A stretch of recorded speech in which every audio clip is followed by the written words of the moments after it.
What you been up to? Nothing much, girl. I'm just like talking. I was just like talking to my kids about different things and, getting into debates with them. And I'm like, why are we debating when I'm the parent? Like, what is the debate about? I'm the parent, you know?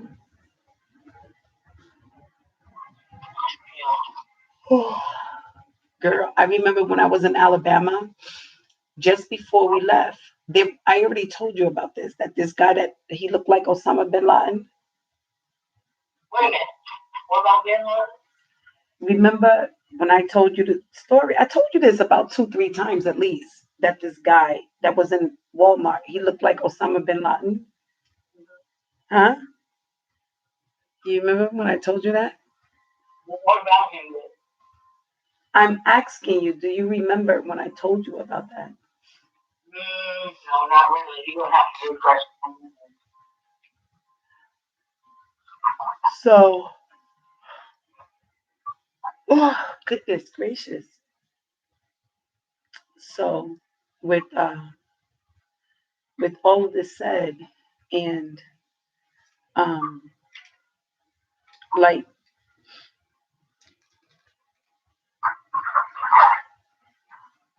I say, people use scare tactics, you know, to rape, molest, and brutalize. And sometimes the scare tactics are integrated to some real stuff. So people would not be able to distinguish what is real and what is fake. You understand?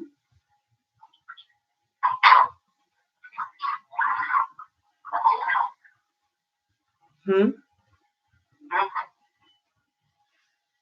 Yeah. So an opportunist's mentality and mode of operation most definitely is whenever there is a crisis, rather that person and or group created it or it was created by another person and or group of people. So at this point, that first group and or person would be an actor and agitating the situation, making it worse. Whereas they know that that is their chance to get whatever they can from it. You know what I mean? So what disturbed me so much about about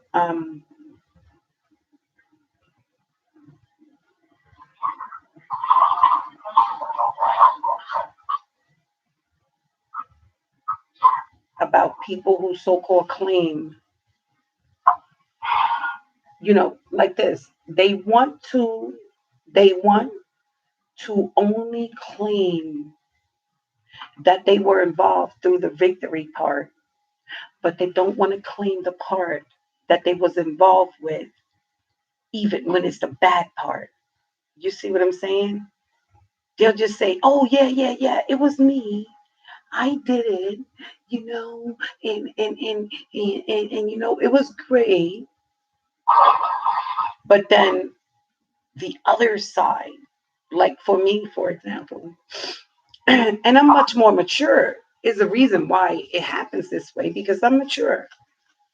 Me, for example, I can admit that I wasn't a perfect parent, that I did cause some pain and suffering on my children.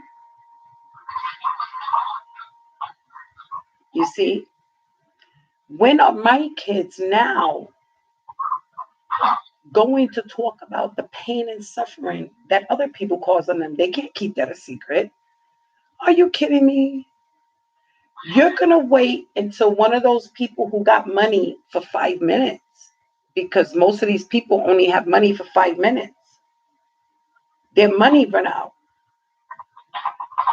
because they take that money and toss it in people's faces to show it off. And that's one way they manipulate. See? And that's not good.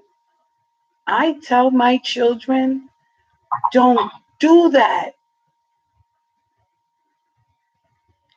because an analyst like me, I analyze stuff like that. And it's a nightmare to see a person suffer in that such pain. And what makes it worse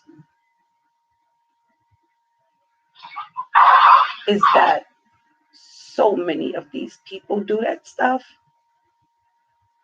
And it's like, wow, you know, when are you going to get on the path of righteousness and do the right thing? Like, for example, if you have information about something, forget about Blues Clues. This ain't no freaking tricks are not for kids and or anyone for that matter. Why do people like to act like something is a big secret? You know, and it pisses me off because I'm like, oh man, after all these years, you people still claiming that you're keeping secrets because you got ganged and you refuse. You before you got ganged, you knew and understood what you were getting involved with a long time because you plotted it. Like some girls plot to be with guys for money. So the guys would trick the girls into making them think that they really have money. And they would like show off the money and take the girls out, buy them food, make them think, oh, yeah, yeah, I'm rich, I'm rich, I'm rich. Now, while I'm showing you how rich I am, I'm whipping your ass.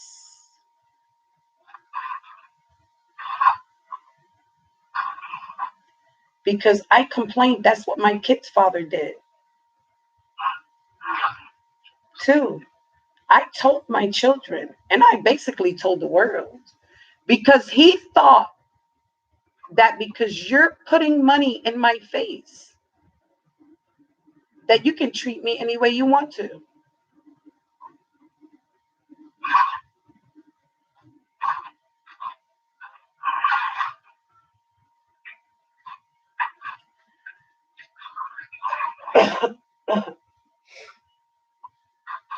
So I can't believe, like, my daughters literally went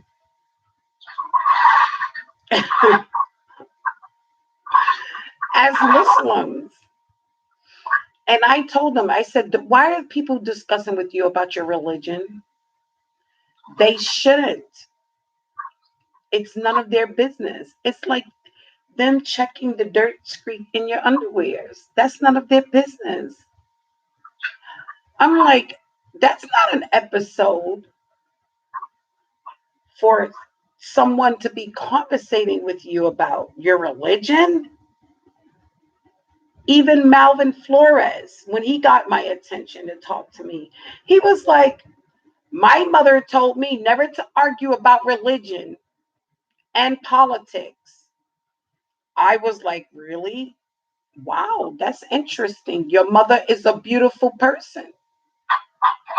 I don't get why you're telling me that.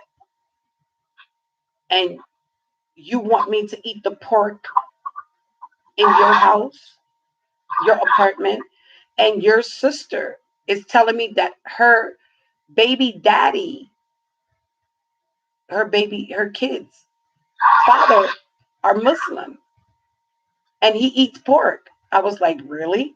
What do you want me to do, sweetheart? You want me to go and make a Facebook post about Muslims eating pork? That's not none of my business, honey. Y'all want me to sit up here with y'all and gossip about the neighborhood? What do you know about my children? You know the people involved? I know some of the people involved. But I'm also trying to think about what is your involvement? And why do you have me here? I'm trying to figure out. Like, seriously, if that was me in your shoes, I would act totally different. Whereas I would say things like, oh man, you know what? I kind of like you because I'm hanging out with you. I'm coming to your apartment and I'm distracting your time while I'm with you and you got problems with your kids. So let me just throw in some trinkets and act like I'm so important to you and throw myself on top of you so that you can really think that I really like you. But all along, in our community, we're so used to doing this. And I'm like, excuse me, why are you telling me you're not a spy? Why are you telling me all cops are not bad? Like, what is your problem, Mr. Flores? Why are you telling me you had to slap up a little African boy and the police and the judge let you off? Why you don't go on social media and tell the world about what you're telling me in private? Because a lot of this stuff is going to do with a lot of rape later. And I already know this because, see, I'm sitting down listening to you in your conversation, but I'm trying to also figure out, why did you call your sister a hoe? Why did you say that your sister changes men every 5 minutes and that she fights with your mother? And that when she brings the men in front of your mother, the men are so embarrassed that they don't even want to be bothered with her. Why are you talking about your sister like that, sir? And I'm a Muslim. Why you don't tell your sister that in her face? You guys be yelling back and forth on the phone, and you're supposed to be adults. You guys are telling me what somebody else said about me and blah blah blah. And we're supposed to be talking about my children here. You guys are having a conversation that my kids put a pillow over my face while I'm sleeping and they're trying to suffocate me. That's the conversation you're having about my children. And then you allow people to touch on my children. And just yesterday, my daughter just said to me, just yesterday, she has the entire community against me. Just like this lady had said. Everybody from the first floor to the 18th floor in this building do not like me. And I said, wow, you people speak for a lot of people. But I wonder why you can't sit down with me civilly and we make a list of our issues, go over them, and then resolve them. You people are wasting a lot of time in talking.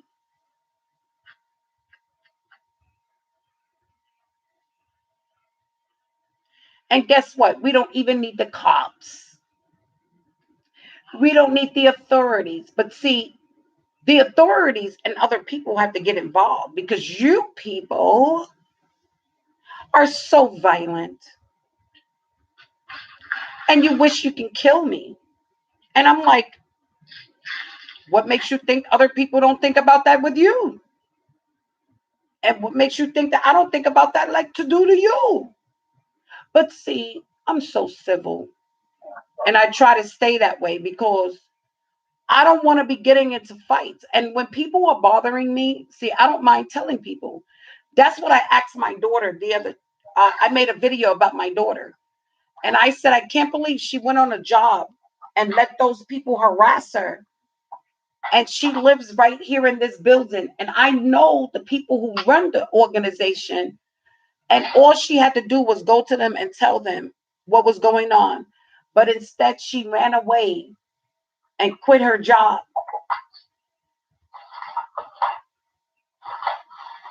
The same thing with my daughter, who was going to Stanley Isaacs. The students there were telling my daughter when she was going for the GED that nobody likes the teacher and everybody is leaving. And I said, no, they're telling you to leave. What those people over there talking to you in your ears about? Y'all supposed to be there. They showing you the math and science and social studies. What are they over there talking to you about activism for? They have no business to educate you on that. Who do they think they are? And if they don't like the staff, go and report it to the main office and go on social media so that the world can watch. Why not? Why make statements and do bad things that you know is bad and you're doing it? So I keep asking these people all these questions because I'm like, are you guys asking yourselves questions before and afterwards? And do you ever think about coming to apologize? You know? So I be analyzing all this stuff with all these different people. And I'd be like, man, you people are something else. You can talk about me behind my back with my kids and talk about me with other people, but you don't include me? Seriously? Are you crazy? Like, what precedents are you setting for people to do to children? And please don't say it's only you're going to do it to mine. Like, what precedents are you people setting? That all you have to do is get a kid kicked out of their homes and blame the parents. But then yet you on top of these kids having sex with them. That's not good. It doesn't look good. And so many people approve it.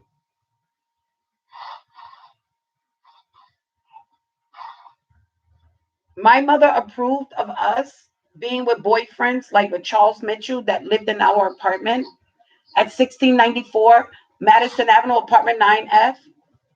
I don't know why she let him stay there, Charles Mitchell. He's my friend on Facebook. That's my biological sister. We have the same mother and father. Only two of us out of 13 kids have the same father. I don't know why did she let Charles Mitchell stay there in our apartment at 1694 Madison Avenue, apartment 9F. That was Anjanette's boyfriend, and she was miserable as hell. And he allegedly, no, not allegedly, he definitely had our baby sister in his apartment in the Bronx once he moved out. And my brothers kept making jokes about a lot of stuff. And I'm like, why are you guys joking around? My brother once made one joke. Yeah, Bouchon tried to kill over that vagina, but he said it, pussy like that. Bouchon killed over that vagina. I'm like, oh, that's what it's all about? You're not worrying about Thomas Breland and Pure David? You're not worrying about these people. You're not worrying about Bouchon. You're not. It's not hurting me. You're not worried about him. You don't care about my feelings with these people. They're our family too. You don't care. You're not gonna help me try to find out what the hell is going on. Even though I wish death upon people, yes, I do. If you hurt me, yes, I do wish death upon you. I have all rights to. Who are you to deny me to wish death upon you and you hurt me in any shape or form? Like, what the hell? And even if I wish death, like, I remember this crowd of people, like my son was hanging out with some people, like some Louis Farrakhan people. And Then a group of them came walking past my building one time, talking out all loud. Oh, you should stop wishing death upon people. I'm like, why don't these people go on the news media so we can show the world who they are?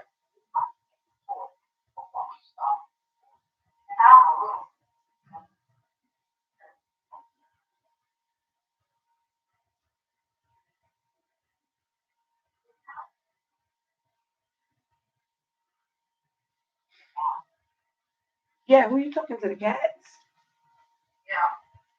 Yeah, I know. I've kind of figured that. Oh, man, I'm like, yo, it's just too much of bullshit. Motherfuckers, year after year.